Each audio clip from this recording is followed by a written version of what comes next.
Building a capital stack takes decades of active labor, but without specialized containment, that wealth remains exposed to aggressive liquidation through high-friction lawsuits, corporate tax events, or marital asset division.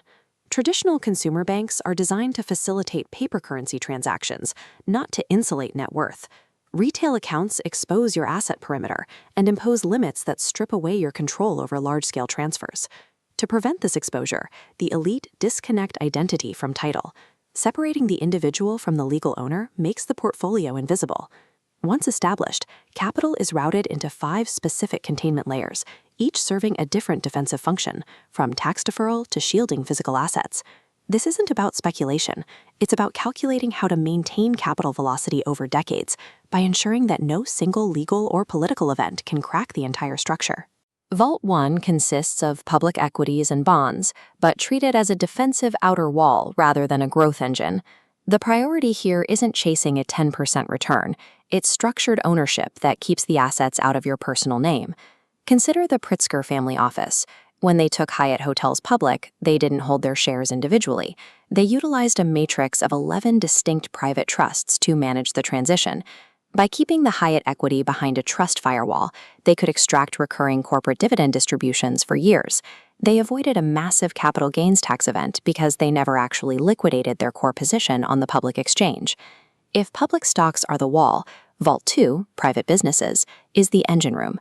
This is where 79% of self-made millionaires generate their initial momentum because it allows for direct control over every dollar the company earns.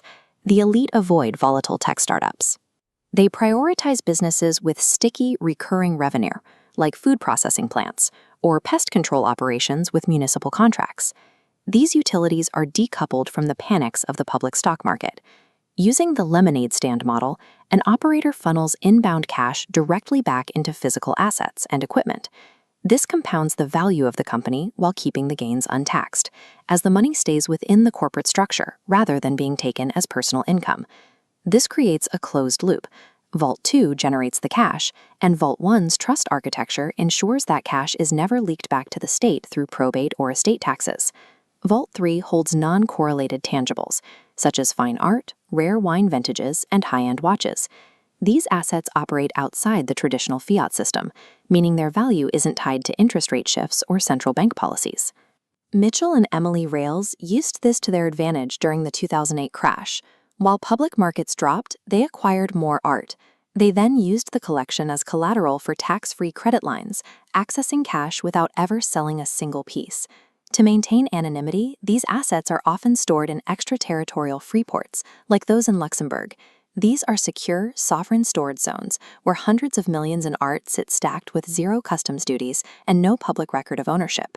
Real estate serves as the foundation in Vault 4. This luxury residence in London represents a physical asset that provides consistent inflationary protection and recurring lease income that can be written off through paper depreciation. In cities like New York, many units on Billionaires Row are left 100% vacant by design. These are capital sinks. By refusing to take tenants, the owners avoid local tenant laws and operational wear and tear. These properties aren't status symbols. They are liquid blocks of capital. They scale in value over time while remaining entirely under the radar, protected by the favorable tax codes governing international real estate. The final layer, Vault 5, is where physical assets dissolve into legal abstractions, irrevocable trust networks, and offshore shells. This is the infrastructure that oversees the entire global estate. An irrevocable trust is an independent legal organism. By transferring your assets here, you permanently surrender personal ownership, but maintain operational control. This ensures the assets are not frozen during probate or targeted in personal lawsuits. To maximize privacy, family offices route capital through stable jurisdictions like Singapore. They wrap each asset class in a separate shell corporation, ensuring that your personal name never appears on a public registry or title deed. The network is designed to be mobile. If a political shift occurs in a corridor like the Cayman Islands, the offshore matrix can instantly route assets to a different jurisdiction, shielding the capital from localized systemic shocks. These structures aren't designed for short-term gains. They are engineered to ensure that when a builder passes away, the underlying assets transfer to the next generation with zero friction and zero tax exposure. Most people never utilize these vaults because their capital never reaches the critical mass required to trigger these legal structures. Accessing these levels of insulation requires a specific strategy to build a liquid surplus.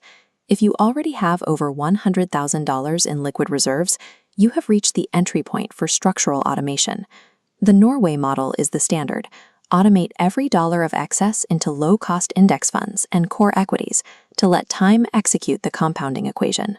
For those below the $100,000 threshold, the logic tree shifts to the South Korea phase.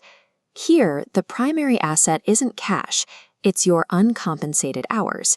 You trade those hours to master a high-income technical capability, such as elite performance marketing or data architecture, to create the active income needed to fuel the machine. To signal you've processed this framework and are moving to the next stage of your roadmap, type the word #vault in the comments below.